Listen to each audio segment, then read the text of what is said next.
Merida's hair was seen as a character on its own, as an extension of what she is. Every single hair parameter was randomized slightly, so each hair has its unique way of moving and interacting with other hair.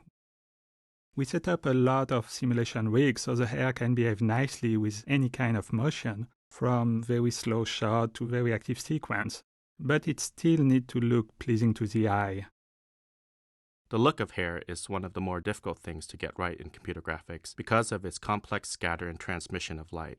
For Merida's hair, a combination of both subsurface scattering and colored shadows were used to achieve its soft translucency. While shading Merida's dress, we paid extra attention to how satin reflects and scatters light through the individual microfibers of the weave. Specular color shaping was used to smoothly blend from a pale primary highlight into a more saturated and wider secondary highlight. When you're doing a character that needs to remain beautiful but have a broad range of motion, you really want to pay close attention to the little imperfections that you might find while looking at the low res of the mesh. And we also want to pay close attention to the render version of Merida and make sure that the subtle stretching that you're doing in the articulation isn't going to compromise the shading. Getting a bead on Merida's character performance was difficult at first.